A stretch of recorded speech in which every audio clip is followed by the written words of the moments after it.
लानत उन नज़रों को जिसने तुझे नहीं देखा, लानत उन नज़रों को और भी जिसने तुझे देखा फिर किसी और को देखा। नमस्ते दोस्तों, मेरा नाम है हिमांशु और स्वागत करता हूं मैं आपका खेल आखिर की नई वीडियो में। फौज के लिए ये शायरी या आप अपनी किसी भी प्यारे प्रिय किसी को भी आप ये शायरी डेडिकेट कर सकते हैं। मैंने ये शायरी डेडिकेट की है फौज को। आज हम पढ़ेंगे एडवांस प्रॉपर्टीज ऑफ रेशियो का अगला पार्ट। तो ज़्यादा देरी ना करते हुए बढ़ते हैं अपने नेक्स्ट टॉपिक की ओर। और उससे पहले मैं आपको बता दूं कि मैंने 2 बार का एनडीए रिटर्न, 5 बार का सीडीएस रिटर्न और 9 बार का एफकेट रिटर्न एग्जाम क्वालिफाई किया है। चलिए दोस्तों, तो बढ़ते हैं आगे।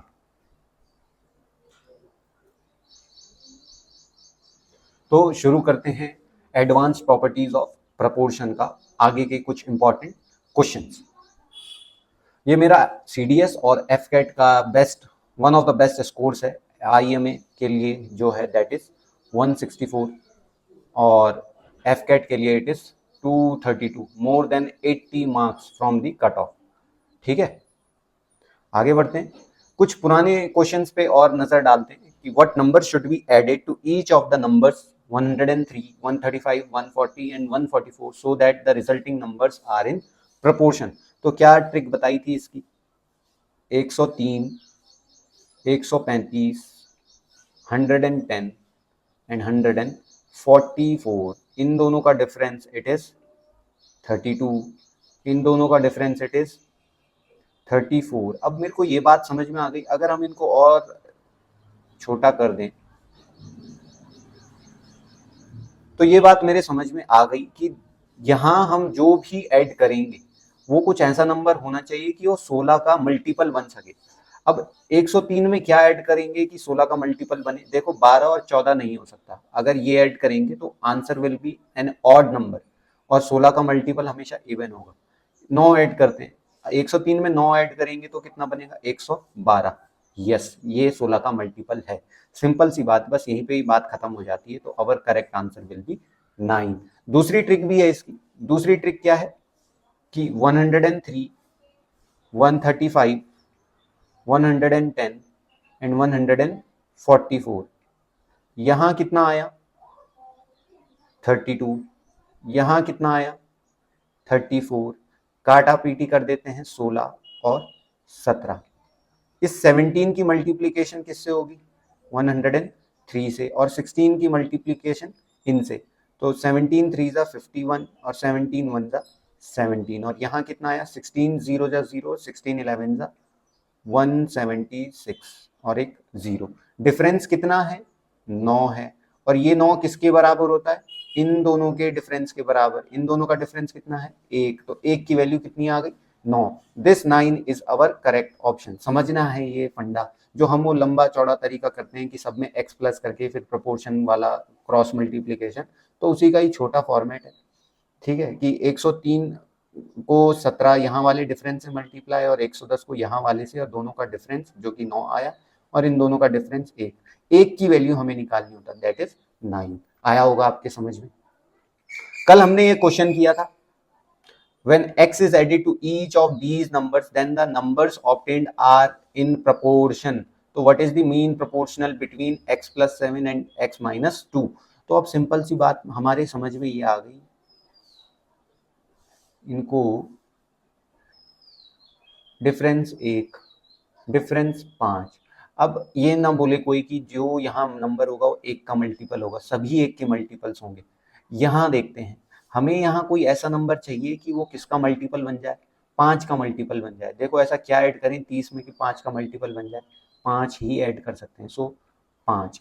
अच्छा, अभी आगे ध्यान देना है। हाँ, ये कोई अलग, यहाँ पे इन दोनों का मीन प्रोपोर्शनल पूछा है, तो यहाँ पे हम ये वाला तरीका नहीं लगा सकेंगे। यहाँ पे हम क्या करेंगे? 1 को करेंगे किससे मल्टीप्लाई? 30 से। 5 को करेंगे किससे मल्टीप्लाई? 2 से। और दोनों का डिफरेंस 31 जा 30 और 5 2 जा 10, जो कि कितना आ गया? 20। और ये 20 किसके बराबर होगा? 5 और 1 के डिफरेंस के बराबर, यानी कि 4 के बराबर।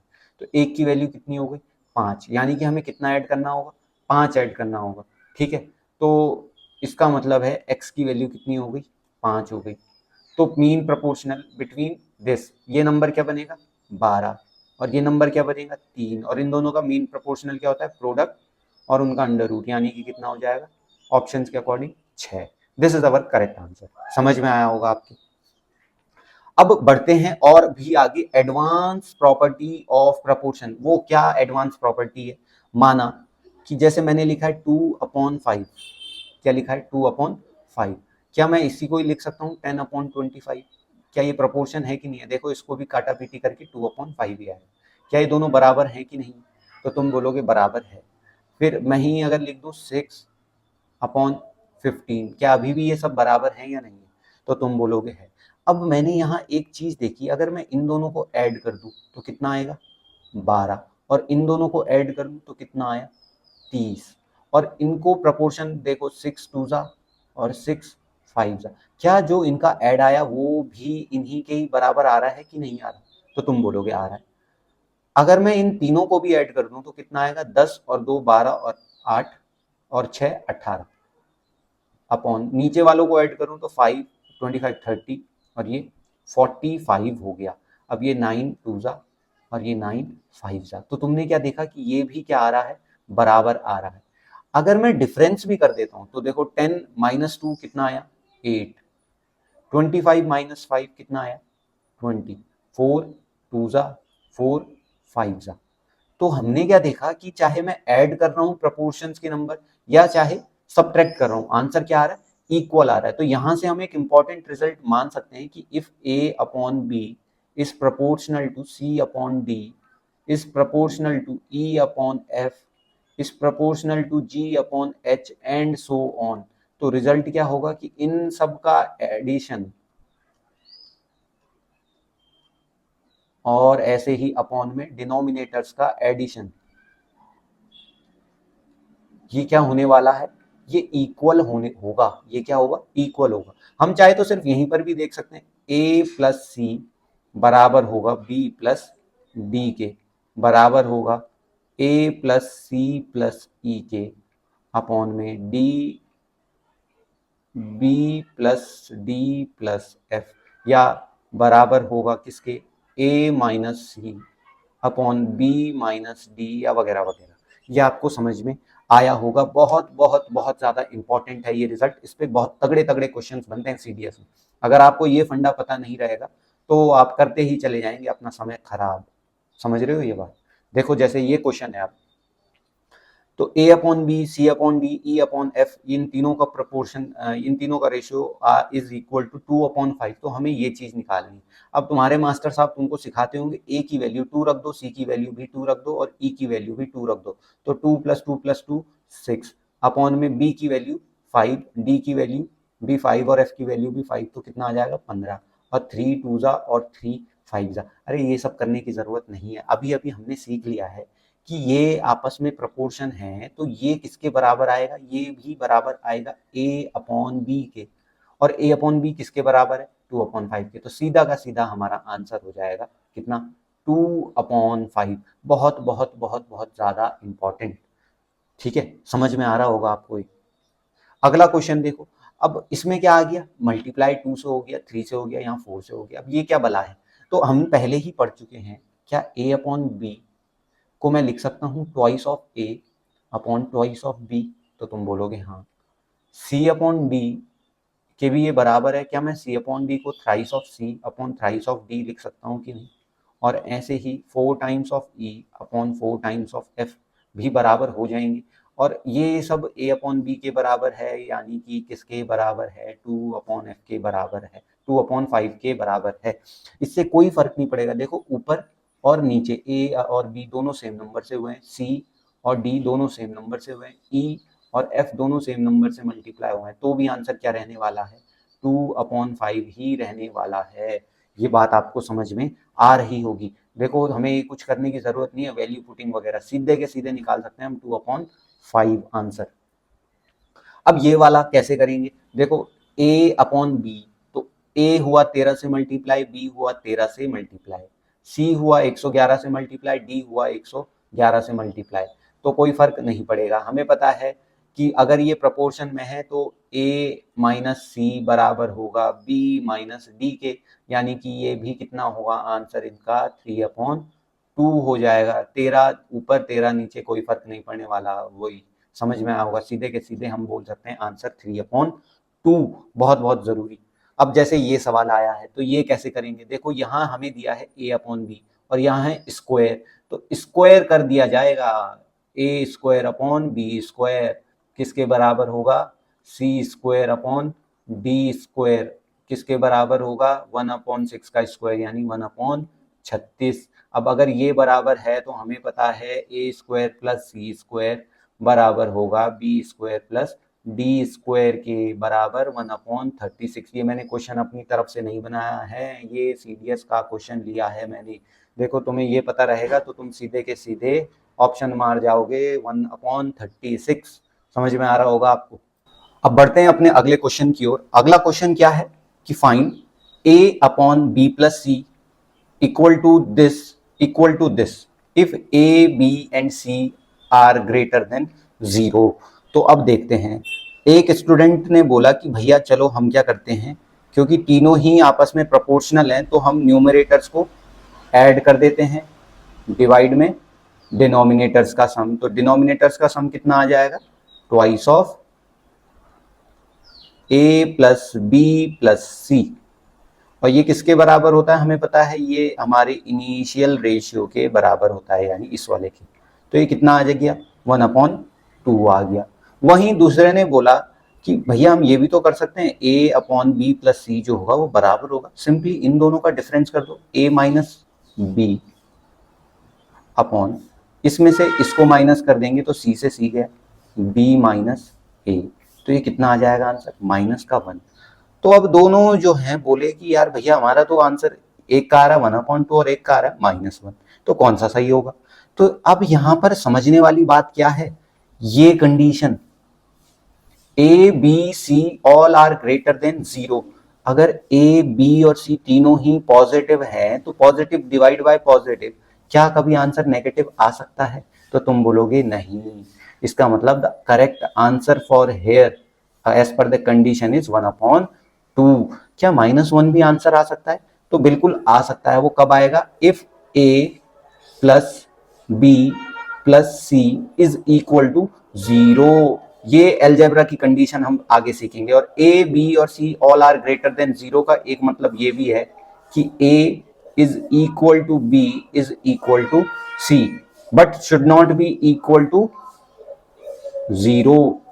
तो जब हम ये कंडीशन या ये कंडीशन रहेगी तो आंसर विल बी हाफ, और ये कंडीशन पे आंसर क्या रहेगा, -1। वेरी वेरी इंपॉर्टेंट, CDS में इस पे क्वेश्चन आया है छपा छुपाया। अब देखते हैं, देखो क्वेश्चन यही पूछ लिया है, a/b प्लस सी बराबर है b/c प्लस ए बराबर है c/a प्लस बी के, तो which of the following statements is correct. तो अभी अभी हमने देखा कि इसका जो आंसर है वो क्या आ रहा है, 1/2 आ रहा है और -1 आ रहा है अलग अलग कंडीशंस के लिए।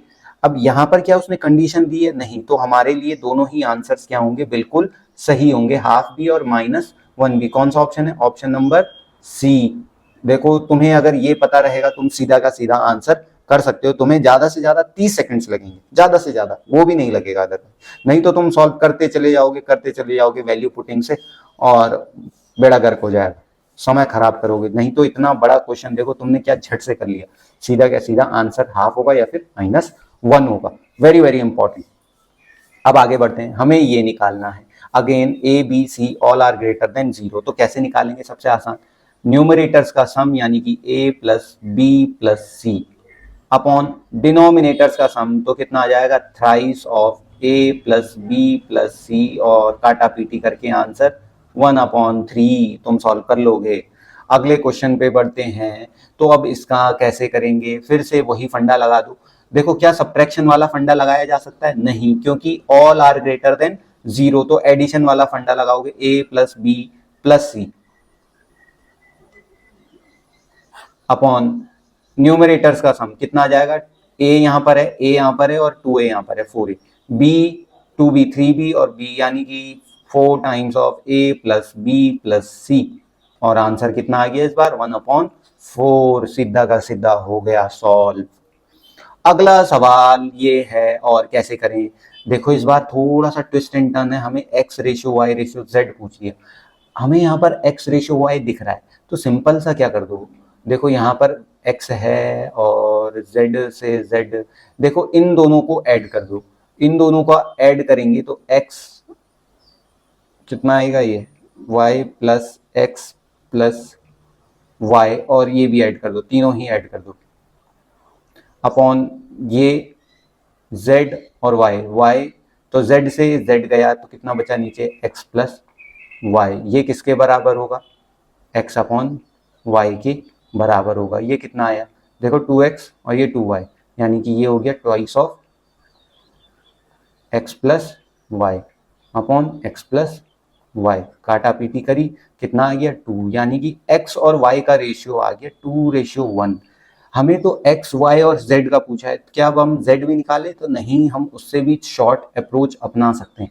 कैसे, देखो हमें ये समझ में आ गया x और y का रेशियो 2:1 है, क्या यहाँ पे x y 2:1 में, नहीं, क्या यहाँ पे है, नहीं, क्या यहाँ पर है, नहीं, क्या यहाँ पर है 4 और 2 का रेशियो 2:1, हाँ, तो option B will be our correct option. ये देखो इतना आसानी से हो जाएगा सवाल सॉल्व, समझ में आ रहा होगा आपको। What number should be added to these 4 numbers so that the resulting numbers are in proportion? ये क्वेश्चन हम ऑलरेडी कर चुके हैं, आप फिर भी कमेंट्स में इसका आंसर बताएंगे, ठीक है, कमेंट्स में आंसर बताएंगे। तो आज की इस वीडियो में इतना ही, उम्मीद है आपको ये वीडियो पसंद आई होगी, ठीक है, और लाइक शेयर सब्सक्राइब वो सब आपके हाथों में, उसके लिए ना मैंने कभी बोला ना कभी बोलूँगा, लेकिन मैं आपसे रिक्वेस्ट करता हूँ कि वीडियोस को ज़रूरतमंद एस्पिरेंट्स तक ज़रूर पहुँचाएं, जिनको मैथ्स में तकलीफ है या जो अपना प्रिपरेशन को और 4 पंख लगाना चाहते हैं, वो ज़रूर इन वीडियोज़ को देखें, या आप उन लोगों तक इन वीडियोज़ को पहुँचाएँ, ये बहुत बहुत कृपा होगी आपकी। तो जल्दी ही मिलते हैं एक नई वीडियो में, तब तक के लिए धन्यवाद। जय हिंद और माँ भारती की जय।